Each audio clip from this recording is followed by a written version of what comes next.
बिस्मिल्लाहिर्रहमानिर्रहीम, अस्सलाम वालेकुम। मैं हूं आपका होस्ट चौधरी फाजिल, आपको स्पोर्ट्स जोन में वेलकम कहता हूं। नाज़रीन, क्रिकेट के हवाले से अगर बात करें तो पाकिस्तान ने जिम्बाब्वे के अगेंस्ट ओडीआई के बाद T20 सीरीज़ भी अपने नाम कर ली है। पहले दोनों मैचेस जीत के सीरीज़ ओबियसली पाकिस्तान के नाम हो चुकी है।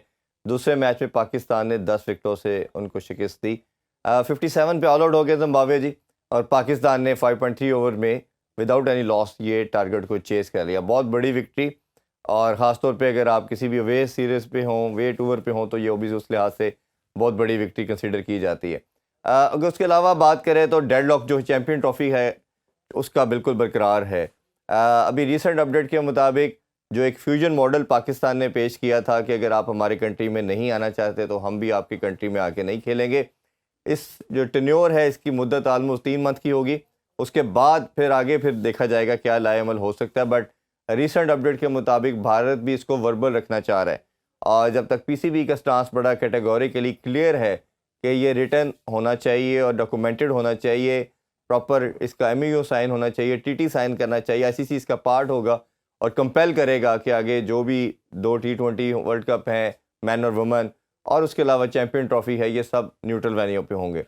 एक बड़ा हल्का इस पे बात कर रहा है कि श्रीलंका और भारत दोनों इसके को होस्ट हैं, तो पाकिस्तानी मैचेस उधर रखे जा सकते हैं। बट भारत कभी भी नहीं चाहेगा, ख़ास तौर पे जो मेरे सोर्सेज के मुताबिक सेमीफाइनल और फाइनल को लेके डेडलॉक बरकरार है। भारत कहता है चले ग्रुप मैचेस खेले, अगर पाकिस्तान क्वालिफाई करता है सेमीफाइनल और फाइनल पे तो हमारे मुल्क में आके खेले। तो ये फिर सेम रूल पाकिस्तान जब चैम्पियन ट्रॉफी को होस्ट कर रहा है तो ये अप्लाई करता है। अगर आज ये अपडेट रही है कि अगर ये मसला नहीं हल होता तो कल पॉसिबिलिटी हो सकती है कि बोर्ड ऑफ जो गवर्नर की मीटिंग है वो होगी, बोर्ड मीटिंग होगी, उसमें फैसला किया जाएगा कि ये क्या क्या डायरेक्शन होनी चाहिए, क्या डिसीजन आता है इस हवाले से। और तीसरी ऑप्शन पे भी गौर किया जा रहा है कि दोनों कंट्री नहीं मानते तो होस्टिंग ले ली जाए, और फिर किसी होस्टिंग ओबियसली होस्टिंग राइट्स तो रहेंगे बट होस्ट कोई थर्ड वेन्यू भी हो सकता है। तो ये देखते हैं अभी फर्दर क्या अपडेट आती है। रिसेंट अपडेट फिलहाल इस हवाले से ये है। और सबसे बड़ी अपडेट आज की यही है जी, पाकिस्तानी स्क्वाड भी अनाउंस हो चुका है T20 ODI और test matches South Africa tour के लिए। उसमें सबसे बड़ी अपडेट मोहम्मद अब्बास की वापसी है, जो 2021 में लास्ट टाइम खेले थे टेस्ट सीरीज़ वेस्ट इंडीज़ के अगेंस्ट, उनका कमबैक हुआ है। बाबर आजम को दोबारा बुलाया गया है तीनों फॉर्मेट के लिए, ये अपडेट है। और सुफियान मुकीम को ODI कैप दी जा रही है जी, वो इस दफ़ा ODI का पार्ट होंगे, तो ये कुछ शाइन साइन है। हसीबुल्ला को टेस्ट में चांस रखा गया, स्क्वाड में रखा गया है। तो ये कुछ चेंजिंग की गई हैं। और सबसे बड़ी इसमें जो न्यूज़ है वो ये है कि शाहीन शाह अफरीदी को सिर्फ ODI की हद तक रखा गया है। उसमें स्टेटमेंट ऐड की गई है आकिब जवेद साहब की तरफ से। वो पीसीबी ने जो रिलीज़ जारी की है उसमें कहा है कि जी वर्कलोड मैनेजमेंट की वजह से ऐसा किया गया है, क्योंकि उनके ऊपर बहुत बर्डन है, वो तीनों फॉर्मेट खेल रहे हैं और champion trophy across the border है, उस वजह से अक्रॉस द कॉर्नर है, तो उस वजह से चाहते हैं कि उनका वर्कलोड मैनेज किया जाए और उनके जो फटीगनेस है उसको रिड्यूस किया जाए। तो ये ओबियसली मेरा ख्याल है अच्छा साइन है कि चलें अगर आप इस डायरेक्शन में भी देख रहे हैं। इन सारे अफेयर पे बड़ी डिटेल में आज बात करेंगे जी। हमारे साथ जो गेस्ट है बहुत ही स्पेशल हैं, पाकिस्तानी टेस्ट क्रिकेटर और ज़बरदस्त किस्म का बोलने वाले analyst one and only Abdul Rauf. अस्सलाम वालेकुम रऊफ भाई। बहुत शुक्रिया रऊफ भाई आपके टाइम का। रऊफ भाई, मैं सबसे पहले स्टार्ट करना चाहूँगा चैम्पियन ट्रॉफी से ही, क्योंकि बहुत बड़ा टॉपिक है। डेली इसमें कोई ना कोई अपडेट आ रही है। जिस तरह मैंने इंट्रो में बताया कि अभी जो रिसेंट अपडेट तो यही आ रही है कि भारत जो है सेमीफाइनल और फाइनल को लेके फंसा हुआ है और वो रिटर्न में किसी तरह आना नहीं चाह रहा। जिस तरह उन्होंने 2016 में वर्बल कम्युनिकेशन के बाद हम T20 वर्ल्ड कप खेल के आए, वो मुकर गए। अभी रिसेंटली 2023 में जब हम ODI खेल के आए तो वो फिर अगेन अपनी बात से डिनाइल पे चले गए। तो आपके ख्याल में जो पीसीबी का स्टांस है, क्या ये बिल्कुल ठीक स्टांस है? और एक तरफ दूसरी तरफ देखा जाए तो हम पहले ये भी बात करते रहे हैं, हमारे चेयरमैन पीसीबी मोहसिन नकवी साहब, कि हम हाइब्रिड मॉडल पे भी नहीं जाएंगे। तो आपके ख्याल में ये जो स्टेटमेंट थी, क्या ये प्रेशर टैक्टिक्स था सिर्फ? जी, इसमें बेसिकली बात किया जाए कि पाकिस्तान क्रिकेट बोर्ड में जो पिछले कुछ अरसे से वो म्यूजिकल खेल का खेल चलता रहा है। हमारे जो पाकिस्तान क्रिकेट बोर्ड के जो चेयरमैन थे वो आते जाते रहे और स्टेबिलिटी नहीं रही है। और प्रॉब्लम ये हुआ कि जो आपके चेयरमैन आते थे वो अपनी मैनेजमेंट भी अपनी नहीं लेकर आ जाते, और वो इतने ज्यादा कंप्यूटर लोगों पर मुश्किल नहीं होती थी। यही वजह है कि जो आपके जो नेशनल आपकी जो लॉबिंग है, इंटरनेशनल लॉबिंग, वो भी अच्छे तरीके से नहीं हो सकी। और फिर जितने आपके इंटरनेशनल कॉन्ट्रैक्ट्स थे उनको भी उस तरीके से फुलफिल नहीं किया गया जिस तरीके से किया जाना चाहिए था। आपको याद है कि ये स्टोरी शुरू हुई थी 2014 में, जब हमने बिग 3 के लिए इंडिया को वोट दिया था। मगर उसके बाद जितने हमारे साथ उनके एमओयू साइन हुए थे, उनसे यकलख्त उनको नजरअंदाज कर दिया गया और 6 जो बायलैटरल सीरीज थी उनमें से एक सीरीज भी नहीं हो सकी। मगर उसमें आप देखें कि आप जो करंट मोहसिन नकवी साहब है या करंट चेयरमैन है, उनको आप इतना दोष नहीं दे सकते जी क्योंकि उनको चांसेस फेस करने पड़े और वो इंतहाई मुश्किल थे। आपको 2014 के बाद जब इंडिया अपने साथ मुकर गया था तो उस वक्त आपको स्टैंड लेना चाहिए था, मगर आपने 2016 में फिर पाकिस्तान की शायद अफरीदी की क़यादत में इंडिया भेज दी वर्ल्ड कप खेलने के लिए। फिर 2023 का हाइब्रिड मॉडल भी एक्सेप्ट कर लिया। फिर आपने 2023 में दोबारा पाकिस्तान की टीम इंडिया भेज दी वर्ल्ड कप खेलने के लिए और इंडिया ने तो अभी तक 2007 से अभी तक वो कैटेगोरिकली वो एक ही मौके पे खड़े हैं कि वो पाकिस्तान के साथ वो खेलना ही नहीं चाह रहे। 2007 या 2008 में पाकिस्तान और इंडिया की आखिरी बायलैटरल सीरीज हुई जी थी, उसके बाद तो अभी कोई भी नहीं है। तो इसमें हमें देखना चाहिए था कि हम कहाँ पे स्टैंड कर रहे हैं। यहाँ पर हम एक मुश्किल सिचुएशन में फंस गए। मेरा नहीं ख्याल कि कोई इतना ज्यादा आसान होगा हमारे लिए ये सारे सिचुएशन से बाहर निकलना, इसको फेस करना और फिर हाइब्रिड मॉडल पे हम जाते हैं या हम चैंपियन ट्रॉफी पाकिस्तान में रोबी दो होने ऑप्शन जाते हैं नजर आ क्योंकि रही हैं। अगर हम इसके आगे कंक्लूजन की तरफ चले तो स्पेकुलेशन की तरफ जाएं तो दो ऑप्शन नजर आ रही है।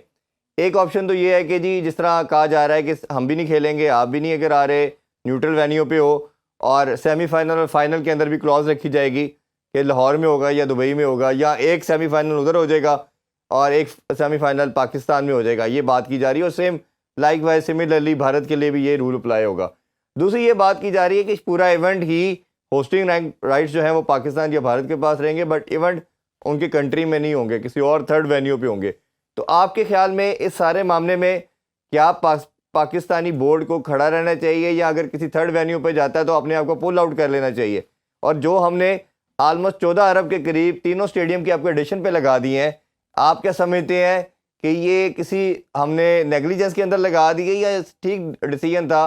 क्योंकि काफ़ी क्रिकेटर्स का मानना ये है कि इतना पैसा लगाने की ज़रूरत नहीं थी, आपने बहुत बड़ा बल्क ज़ाया कर दिया। तो आपका क्या टेक है इस पे? देखिए ये सारी चीजें जो आपको हमारे मैं काफी ज्यादा सुन रहा हूँ कि हमारे लोग कह रहे हैं कि हमें स्ट्रॉन्ग स्टैंड लेना चाहिए, ये करना चाहिए, वो करना चाहिए, मगर ये सारी चीजें आपकी जो मईशत है उससे रिलेटेड है और फिर आपकी जो लॉन्ग पॉलिसी है पास कर रही है उससे रिलेटेड है। ना तो हमारी कोई जो पास्ट में कोई ऐसी पॉलिसी रही है, हमारे उन्होंने कोई ऐसी पॉलिसी हमें दी है जिसपे हम स्टैंड करके आगे मजीद स्टैंड दें, स्टैंड भी करते रहे हैं। और अभी आगे हमारी जो मईशत, अब देखें मैं आपको इसकी एग्जांपल देता हूँ जो मैंने सिचुएशन बताई है। आप देखिए 91 में जो इंडिया था वो वर्स्ट जो अपने इकोनॉमिकल क्राइसिस से गुजर रहा था, उनके जो फॉरेन एक्सचेंज रेवेन्यू थे वो उनके 3 हफ्ते के जो ये जो रिजल्ट थे उनके लिए भी इनफ नहीं थे। तो उसके बाद वो जब हम उन्हें बुलाते थे, वो जब हम चाहते थे, चाहे हम शारजा में खेलना चाह रहे थे और शारजा में भागते आ जाते थे, पाकिस्तान में बुलाते थे, पाकिस्तान में आ जाते थे। मगर अब उनके जो एक्सचेंज में $700 बिलियन पे खड़े हुए हैं, हम कहाँ पे स्टैंड कर रहे हैं? असल में ये है कि हमने गलती वही से की है ना, हम प्लानिंग नहीं कर सके। हम बेसिकली बिग थ्री के लिए उनको वो किया था, हमें इक्वलिटी पे सफर जारी रखना चाहिए था कि आईसीसी जितने शेयर इक्वल जितने क्रिकेट कंट्रीज हैं जो टॉप नेशंस हैं उनको इक्वल शेयर वो देता और सारा इस तरीके से सिस्टम हमारे लिए काफी बेहतर होता। मगर हमने उनको क्रिकेट की भी सुपर पावर बना दी। अब हम बॉल जो है उनके कोर्ट में चली गई है, आप वो डिक्टेट करेंगे। आप देखेंगे ये किस तरह वो देना चाह रहा है कि आप इंडियन टीम चैंपियन ट्रॉफी का सेमीफाइनल में अगर पहुंचती है वो भी दुबई में होगा, फाइनल होगा वो भी दुबई में होगा। अगर इंडिया पहुंचता है तो पाकिस्तान होगा। मगर अगर दूसरी तरफ पाकिस्तान उनको कहता है कि हमें ये लिख कर दे दें, हमें काउंटर से देके दें कि अगर 2026 के वर्ल्ड कप के फाइनल में पाकिस्तान पहुंचता है तो वो फाइनल कोलंबो में होगा, वो इंडिया में नहीं होगा, तो उसमें वो हटदर्दी उनकी बरकरार कह रहे हैं कि हम ये चीज मानते हैं इंडिया वाली, मगर वो चीज हम एक्सेप्ट करने को तैयार नहीं है। फिर क्योंकि उनको ये एग्जैक्टली पता है कि जो बाकी मेंबर्स कंट्री है उनके पॉकेट में है। अब अगर आईसीसी इस पे वोटिंग पे जाए, जो उनके 18 या 17 मेंबर्स हैं जिनके पास वोटिंग राइट है, तो वो भी मेरा नहीं ख्याल कि पाकिस्तान की उसमें कोई विन विन की सिचुएशन होगी, उसमें भी पाकिस्तान को स्ट्रगल करना पड़ेगा। तो इसलिए पाकिस्तान को जो अपनी बॉल है बहुत ही सोच समझ के और बहुत ही अच्छे तरीके से सोच समझ के लंबी प्लानिंग के साथ उसको बेहतर तरीके से खेलना तो पड़ेगा। रबी इसमें लास्टली अगर लेट्स सपोज बोर्ड मीटिंग में पाकिस्तान के अगेंस्ट आ जाता है और ओबियसली जिस तरह 80% रेवेन्यू भी आईसीसी को भारत दे रहा है, अब ब्रॉडकास्टर का भी बड़ा स्टेक है इस पे। ऑलमोस्ट $3 मिलियन उन्होंने इन्वेस्ट किया हुआ है और अभी तक जैसे 90 डेज का पीरियड भी लैप्स कर चुका है और बार्ड हो चुका है वो टाइम फ्रेम, और अभी तक उन्होंने स्केड्यूल अनाउंस नहीं किया, तो वो भी बहुत पैनिक स्टेट के अंदर है। क्या आपके ख्याल में पाकिस्तान को इसी तरह ग्रेजुअली डिप्लोमेसी से काम लेना चाहिए कि कोई काफ़ी लोगों का मानना ये है एक्स क्रिकेटर्स का कि नहीं, इस दफ़ा वंस फॉर ऑल खेल जाना चाहिए और इंटरनेशनल कोर्ट ऑफ जस्टिस में चले जाएं, ये आपका केस बड़ा स्ट्रॉन्ग है और आपको पैसे भी मिलेंगे और चीज़ें भी आपके फेवर में होंगी। आपका क्या टेक है कि क्या लॉजिक या रैशनलिज्म का डिमांड क्या करती है कि किस साइड पे बात इफ़ाम तफ़हीम के साथ ये मैटर को सॉल्व करना चाहिए, या एक दफ़ा वंस फॉर ऑल आंखें डाल के और इंटरनेशनल कोर्ट ऑफ जस्टिस में भी चले जाएं अगर आपके फेवर में नहीं आता तो? देखिए, मैं आपको बताऊं कि इस पे हमें बहुत सोच समझ के बात करनी। इंटरनेशनल कोर्ट ऑफ जस्टिस में हमारे साथ पहले क्या हुआ था आपको जी। याद है, 2014 में जब हमने साइन किया था और इन्होंने इनकार कर दिया था, हम दोबारा इंटरनेशनल कोर्ट में मैटर ले गए थे। मगर हम बिल्कुल राइट पे थे, मगर हमारी सुनवाई वहां पे नहीं हुई थी और हमारे खिलाफ ऐसा, और इंडिया की हरदर्मी बरकरार रही थी। तो अभी तो उनके पास कोई ये चीजें हैं, मेरा नहीं ख्याल कि हम इंटरनेशनल कोर्ट ऑफ जस्टिस में उनके साथ फाइट कर सकते हैं, लड़ सकते हैं। अब ना ये है कि देखिए, हमने मोहसन नकवी साहब को फंसा दिया बड़े बुरे तरीके से, उन्होंने चार्ज तो ले लिया। अब देखिए कि सारा बर्डन उन पे पड़ा, जो पास्ट में हम 20 साल का जो हमारा ब्लंडर है सारे, अब वो फेस उनको करना पड़ रहा है, जो करंट आपकी गवर्नमेंट है या करंट आपका जो चेयरमैन साहब है। तो इसलिए मैं कहता हूँ कि अभी भी हमें इस तरह जज्बाती होकर फैसले नहीं करने चाहिए, हमें सोच समझ के कुछ लो और कुछ दो की पॉलिसी पैरा करना चाहिए। हमें हमारी सबसे पहले ये कोशिश होनी चाहिए कि देखें, अगर कोई भी नहीं मानता, हमारे जो नेबर दूसरे कंट्रीज है, आप देखिए श्रीलंका में जो इंडिया है उसका इन्फ्लुएंस बहुत ज्यादा है। आप ये मैं नहीं कह रहा, आपका राणा टुंगा का 2023 में जब डिसकंटिन्यू किया था इंटरनेशनल क्रिकेट काउंसिल में, उसके बाद राणा टुंगा के बहुत सख्त स्टेटमेंट आए थे, और जो इंडियन श्रीलंका थे स्पोर्ट्स, उनका भी बड़ा सख्त स्टेटमेंट आया था कि जो एशिया है वो जो श्रीलंकन क्रिकेट के मामला आ रहा है, उसने सारी श्रीलंकन क्रिकेट को बर्बाद करके रख दिया, इतना ज्यादा उसका इंटरफेयर हुआ। फिर एशिया कप में जो पाकिस्तान को और इंडिया के एक मैच को एक्स्ट्रा डे दिया और बाकी मैचेस में इस तरह का एक एक्स्ट्रा डे नहीं दिया गया था, उसमें राणा टुंगा ने और श्रीलंका के जो हाई ऑफिशियल थे उन्होंने बड़ा क्रिटिसाइज किया था कि ये चीज नहीं होनी चाहिए, इसमें हम वो कर रहे हैं और हमारे पास एक्स्ट्रा डे नहीं है, मगर इंडिया ने आकर वहां पर जेशिया ने इन्फ्लुएंस करके। अब दूसरी जानब आपका दूसरा क्लोज आपका है वो है अफगानिस्तान। अफगानिस्तान में भी आपने देखेंगे जो पीछे एक हफ्ते में सिनेरियो बिल्ड हुआ वो कोई इतना अच्छा नहीं है। फिर जो इंडिया की तरफ उनका झुकाव ज्यादा, जो उनके अफगान क्रिकेटर्स हैं, जो जिस तरह उनके साथ उनका ताल्लुकात रहे हैं वो भी सबके सामने। आईपीएल में बिडिंग बड़ी हाईएस्ट लेवल पे हुई है, बहुत हाई प्राइस में उन्होंने उनको पिक किया है। बिल्कुल, और जो वोटिंग पे अगर हम जाते हैं तो हमें नुकसान होगा। ऑस्ट्रेलियन क्रिकेट बोर्ड के जो थे उन्होंने भी उनकी जुबान बोलना शुरू कर दिया। जो इंग्लिश क्रिकेट बोर्ड है उनके सामने जो अभी पिक्चर डिसीजन बीएसएल की वो भी आपके सामने है। तो बात ये है कि हमें जो ये हमारे लोग ये बहुत कम जज्बाती है, जज्बात से निकल के हमें इस वक्त सिर्फ और सिर्फ ये सोचना चाहिए फायदा किस चीज में हो रहा है। अगर आपको बहुत थोड़ा भी इसमें अभी फायदा मिल रहा है ना, तो आपको उस पर जाना चाहिए और फिर आगे फिर हमें अपने प्लानिंग और विजनरी लोग और कंप्यूटर टीम रखनी जो आगे फ्यूचर में हमारे अच्छे प्लान करके दे सके और हमें इस तरह की सिचुएशन में दोबारा ना पड़े अगले टूर्नामेंट। तो भाई, जब पाकिस्तान लास्ट ईयर नहीं जा रहा था वर्ल्ड कप के लिए या टाइम गेन कर रहा था, तो आईसीसी ने बड़े सख्त उनकी तरफ से रिमार्क्स आए। है तो ओबियसली अनऑफिशियल थे, बट हर मीडिया की जीनत बने कि जी पाकिस्तान के ऊपर सैंक्शन लग जाएंगी, इनको रेवेन्यू शेयर नहीं मिलेगा, इनको रैंकिंग पॉइंट कम हो जाएंगे, इनको फर्दर ये कि जी बायलैटरल सीरीज़ नहीं मिलेंगी और ये काफ़ी सफ़र करना पड़ेगा।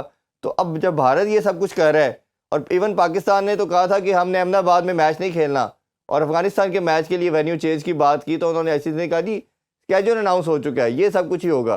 तो हमारी दफ़ा तो ये स्टांस, और उनकी दफ़ा ठीक है कमाऊ पूत है 80% शेयर दे रहा है, बट अगर आपको लगता नहीं कि ये जिस तरह फीफा है, ओलंपिक्स का फेडरेशन है जो कि पॉलिटिसाइज बिल्कुल नहीं होने देती, और उनकी एक अपनी ऑथेंटिसिटी है और सारी दुनिया उनको मानती है कि ये एक इदारे हैं, तो आपके ख्याल में आईसीसी के ऊपर कितना प्रेशर होगा इस चीज़ को लेके, या आपके ख्याल में कोई प्रेशर नहीं है, वो इस तरह बस काम चलाएंगे, भारत को उस तरफ खुश करेंगे? देखिए, मेरा नहीं ख्याल कि आईसीसी में किसी किस्म का भी कोई प्रेशर है। और जहाँ तक आपने बात की है कि पाकिस्तान को क्यों फोर्स इंडिया जाने पे और सब इस्तेमाल की गई थी लैंग्वेज, वो इसलिए है कि एक देखिए शेर है ज़ईफ़ी की सजा मर्गे मुफाजात। जब आप कमजोर होंगे तो आपको अपने मुफाजात की गानी देनी पड़ेगी। और ये आज से नहीं हो रहा, ये सदियों से ये रूल एग्जिस्ट और राइट का जो रूल है वो काफी अरसे से आपके सामने है और हम सब उसको देख रहे हैं हर जगह पे। जिसने अपने आप को स्ट्रॉन्ग किया, इकोनॉमिकली स्ट्रॉन्ग किया, वो आगे बढ़ती चलेगी, उन्होंने किया वर्ल्ड पे, चाहे वो रॉन्ग थे मगर वो डोमिनेट करते रहे। जो कमजोर नहीं है उनकी तरह उन पे मुसल्लत होते रहे हैं जो मुख्तलिफ कवानीन थे वर्ल्ड के, और उनको सरपरस्त किया जाता। तो हमें हमारी भी वही कंडीशन, हमें अब बेहतर यही है कि हमें अपने आप को डालना पड़ेगा, हमें अपने पाँव पे खड़ा होना पड़ेगा। क्योंकि मैंने आपको मिसाल दी है कि जब इंडिया डिफॉल्ट कर रहा था 5 से 92 तक, जब उन्होंने MOU IMF प्रोग्राम के साथ और अपना 70-10 उन्होंने जो सोने के ज़खायर थे वो बैंक ऑफ इंग्लैंड और यूनियन बैंक ऑफ स्विट्जरलैंड में रुकवा दिए थे। तो उसके बाद उस वक्त उनकी नहीं थी, वो भागे चले आते थे हर जगह पे, वो इस तरह चले जाते थे, हर जगह पे उनको बुला लिया जाता था। मगर डिफरेंट है, इसीलिए हमें इंटरनेशनल क्रिकेट काउंसिल भी फोर्स कर रहा है, हमें इंडिया भी फोर्स, बाकी क्रिकेटिंग कंट्रीज भी फोर्स कर रहे हैं, क्योंकि हम कितना पैसा जनरेट करके इंटरनेशनल को दे रहे हैं और बाकी कंट्रीज क्या दे रहे हैं। तो ये चीजें उनके सामने है। देखिए, और दूसरी सबसे चीज क्या है कि हमें जो हम अपना क्रिकेट बोर्ड चला रहे हैं ना, वो हम चला रहे हैं जो ICC हमें जो बड़े इवेंट्स होते हैं इनकी जो हमें गेट मनी या जो पैसा हमें देता है, तो उस पे से हम अपना सिस्टम चलाते हैं। हमारी तो इंडिया के साथ बायलैटरल सीरीज ही नहीं हुई कि जिससे हम पैसा कमाए और चले। के मुंह इसलिए बंद है कि वो साल में दो दफा इंडिया के साथ बायलैटरल सीरीज खेलते हैं और उसमें से काफी ज्यादा पैसा वो बना लेते हैं। तो हम तो कंप्लीटली डिपेंडेंट है मौसम पे, और इसीलिए हमें जिधर चाहती है मोल्ड कर देती है। और मेरा ख्याल है कि हमें बड़ा सोच समझ के ठंडे दिमाग के साथ सोच के करना पड़ेगा। बिल्कुल। अच्छा, ये थोड़ा सा बात हम अब क्रिकेट के वाले की तरफ से भी करना चाहेंगे। मैं ये अभी स्क्वाड जो अनाउंस हुआ है इस पर भी बात करूंगा मैं, बट उससे पहले जो परफॉर्मेंस हुई है ऑस्ट्रेलिया के अगेंस्ट भी और अभी जिम्बाब्वे के अगेंस्ट, इसके हवाले से ज़रूर जानना चाहूँगा। नई मैनेजमेंट की बात करें, नए कोच की बात करें तो कुछ चीज़ें चेंज की गई। सबसे पहला स्टांस ऑब्वियसली कप्तान रिजवान को लगाया गया वाइट बॉल के अंदर, बट हमने देखा कि उसके ऊपर भी शायद उस तरह ट्रस्ट 100% नहीं किया जा रहा। कहा तो यही जा रहा है कि वर्कलोड है, बट कहीं ना कहीं हमें रिजर्वेशन नज़र आ रही है। दूसरी तरफ देखा जाए कि जो सीनियर प्लेयर को बाहर बिठाना, बाबर को बाहर बिठाना, शहीन को, नसीम को, और ये एक मैसेज अक्रॉस द बोर्ड दिया जा रहा है कि जिसकी इनिंग्स या जिसका स्पेल इम्पैक्टफुल होगा, मैच विनिंग होगा, वो टीम में एग्जिस्ट करेगा, दूसरा प्लेयर टीम का पार्ट नहीं होगा। आप इस माइंडसेट को कैसे देखते हो और आप क्या मुतमईन है, सेटिस्फेक्शन लग रही है आपको कि ये जो डायरेक्शन चल रही है एक साल डिजास्टर के बाद वो ठीक है, या आपको लगता है कि ये सिर्फ कॉस्मेटिक चीजें हैं, टाइम लगेगा अभी बहुत? नहीं, मेरा ख्याल है कि अभी जो चीजें इन्होंने की हैं बेहतर प्लानिंग के साथ की हैं और ठीक चल, उसको थोड़ा टाइम इसलिए देना पड़ेगा क्योंकि आपने जितने भी यंगस्टर्स हैं उनको इंक्लूड किया है, और जब आप यंगस्टर्स को टीम में शामिल करते हैं तो आपको पेशेंस के साथ उनको टाइम देना पड़ता है।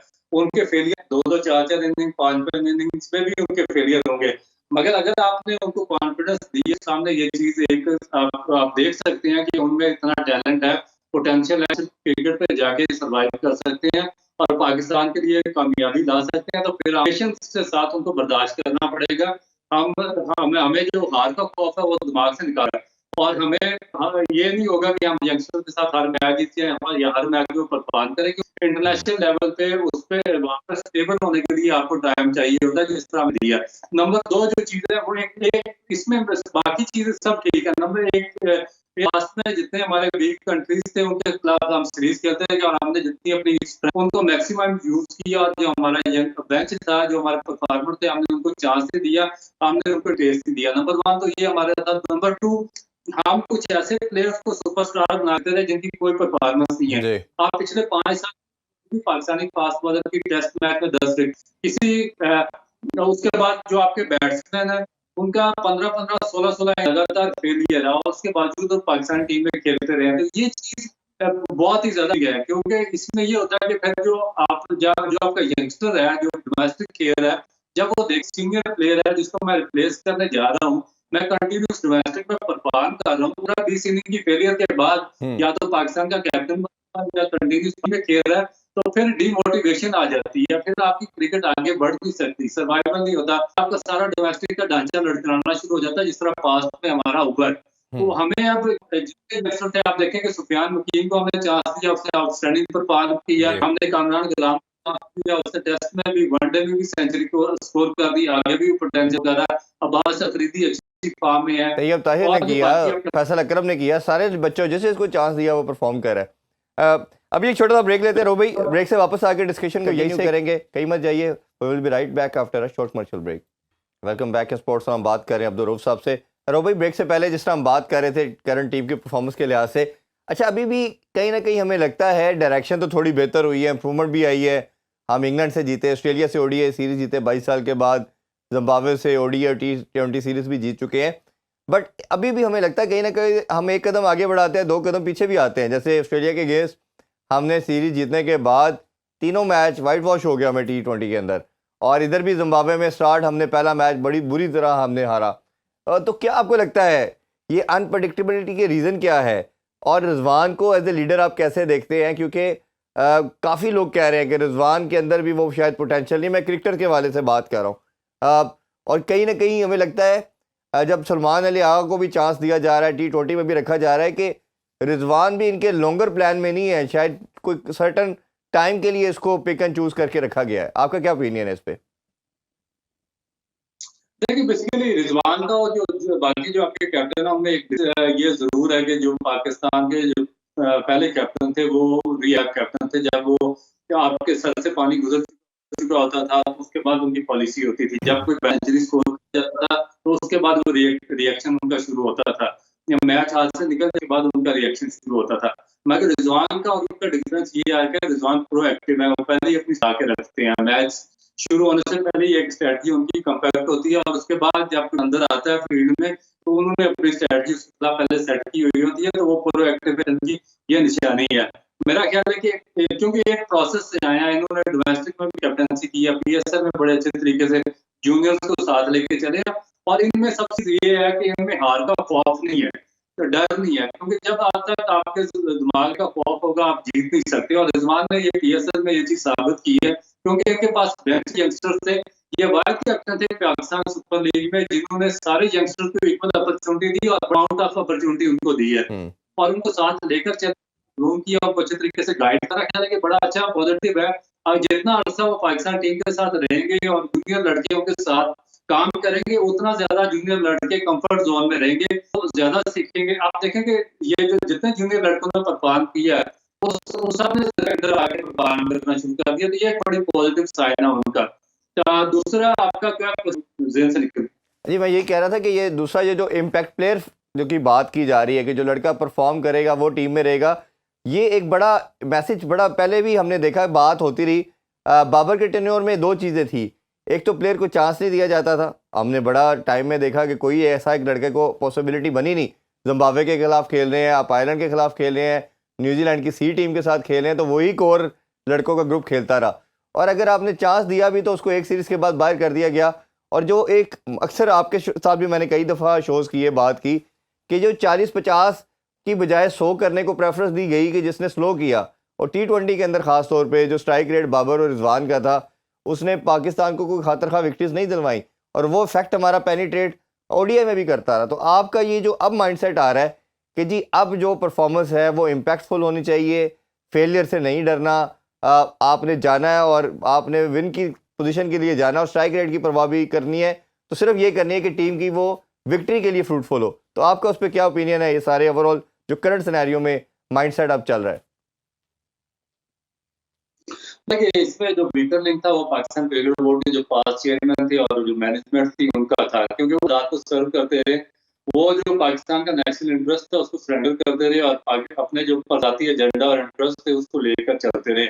उसका एंड रिजल्ट ये निकला कि एक बड़ा स्ट्रॉन्ग ग्रुप आपका डेवलप हो गया क्रिकेट टीम के अंदर, और वही उसने सारा सिस्टम को अपने हाथ में लेके उसने मैनिपुलेट करना शुरू। आज चाहे किसी की परफॉर्मेंस होती थी नहीं होती थी, उसको साथ ले जाते थे, एक ग्रुप लेकर चलते थे वो, तो समझना बहुत ज्यादा जरूरी था। और उस ग्रुप पाकिस्तान क्रिकेट बोर्ड से ज्यादा मैनेजमेंट की उससे ज्यादा स्ट्रांग हो चुका था।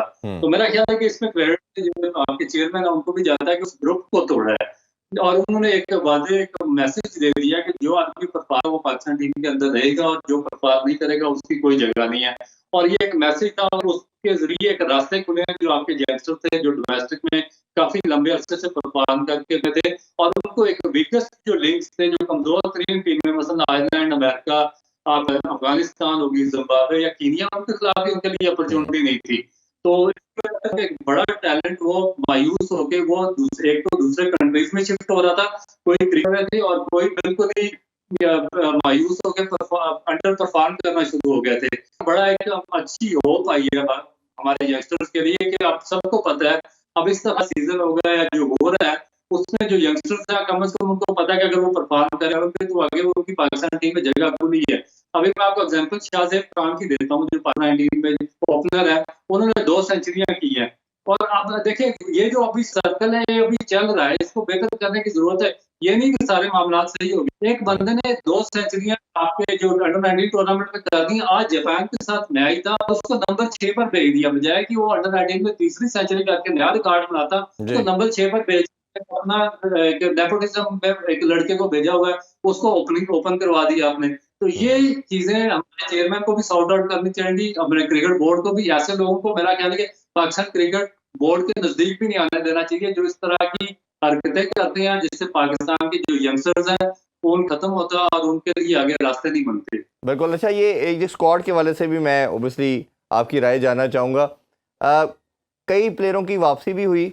सबसे पहले मैं अगर बात करूँ तो बाबर आजम से स्टार्ट कर लेते हैं। बाबर आजम पे बहुत प्रेशर बिल्ड हो गया, 2.5 साल से ज़्यादा का स्पैन हो गया, उन्होंने टेस्ट में कोई 50 नहीं की। इसी तरह T20 में स्ट्राइक रेट का इशू है। ODI का फॉर्मेट उनको काफ़ी सूट करता है, जो उनका बैटिंग स्टाइल है, शुरू में टाइम लेना या सर्कल के अंदर आते हैं तो वो रन्स भी करते हैं, बाद में वो इनिंग्स बिल्ड भी करते हैं, तो वो एक टेलर मेड किस्म का उनके लिए आइडियल सिनेरियो बन जाता है। तो अब ये रूल, कई लोगों का मानना ये है कि ये रूल सेम शाहीन पे भी अप्लाई हो रहा है। शाहीन की टेस्ट में भी परफॉर्मेंस नहीं है, T20 में भी बहुत रन देते हैं, और अक्सर क्रिकेटर्स ये कहते हैं, जो बैट्समैन है वो कहते हैं ये पहला फास्ट बॉलर है, लंबा फास्ट बॉलर, जिनको सामने छक्के पड़ते हैं। तो ये आपके ख्याल में, और शाहीन को सिर्फ कटेल किया गया ODI के लिए, और शाहीन को ये कहा गया कि जी आप चैंपियन ट्रॉफी के लिए, बट बाबर पे फिर ट्रस्ट किया गया और उनको तीनों फॉर्मेट में रखा गया है।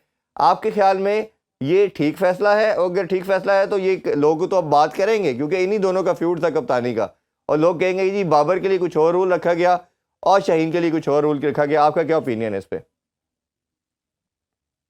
देखिए मेरा ख्याल है कि दोनों डिफरेंट है। वो बाबर बैट्समैन है, ये बॉलर है, और उसके बाद डिक्लाइन की परफॉर्मेंस में है।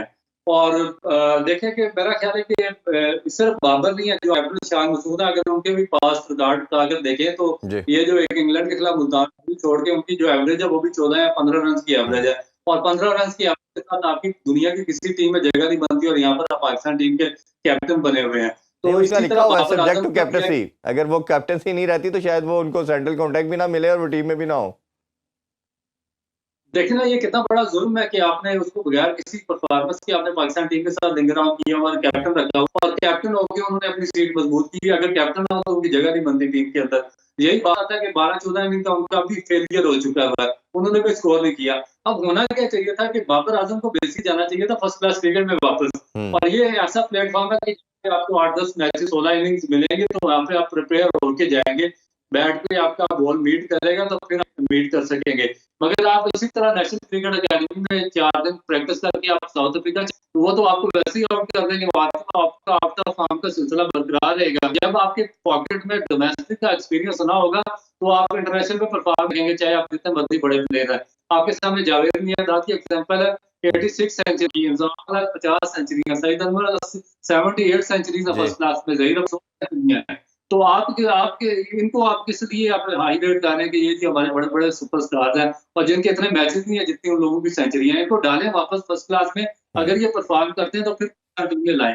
ये नहीं हो सकता कि आप इंटरनेशनल में भी अंडर परफॉर्म कर रहे हैं, 12-12 इनिंग पे आपका फेलियर है, आप फर्स्ट क्लास के पूरे मैच भी नहीं खेल रहे, और फिर आप चाहते हैं कि आप सुपरस्टार भी रहे। शाहीन की जहां तक बात है, देखें उसको मैंने पहले भी कहा था कि इंजरी के बाद जिसने भी उनको वापस लाया था रिहेबिलिटेशन प्रोसेस के बगैर, उन्होंने उसके साथ जुल्म किया था।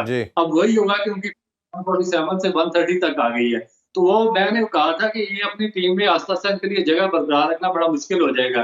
तो टेस्ट मैच में उनकी कोई परफॉर्मेंस नहीं है, जिसकी वजह से उनको टेस्ट मैच से ड्रॉप किया गया।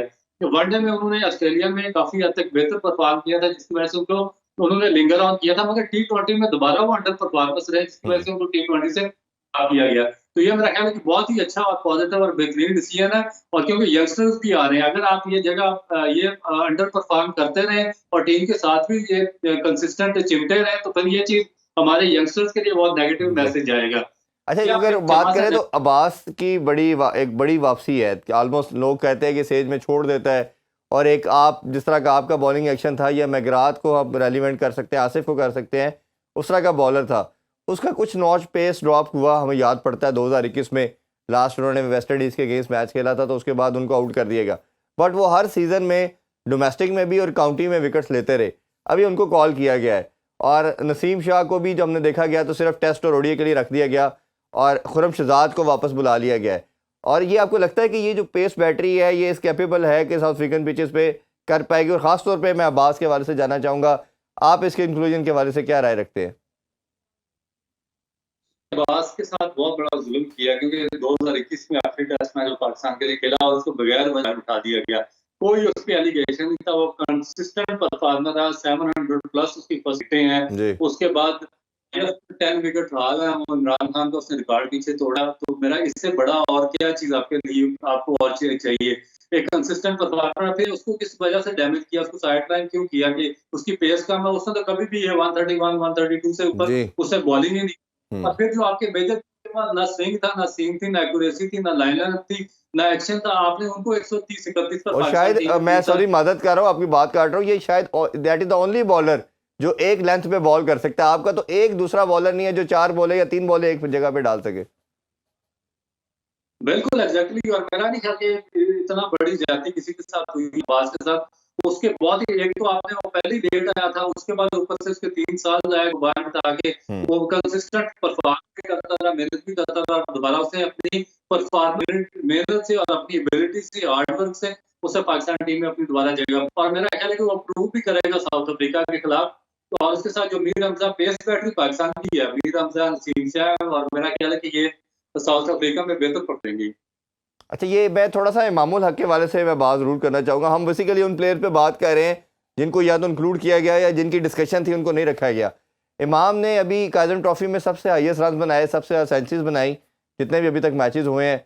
और बात की जा रही थी कि उनका जो रिकॉर्ड है साउथ अफ्रीका में बहुत अच्छा रहा है पास में, और अभी इंक्लूजन हो सकती है, एटलीस्ट टेस्ट में तो उनकी हो सकती है, क्योंकि ओडीआई में तो चले साइम और अब्दुल्ला शफीक एक अच्छा परफॉर्म कर रहे हैं, आल दो के टेस्ट में भी थोड़ा अच्छा किया है बट इंटायरली डिफरेंट कंडीशन है।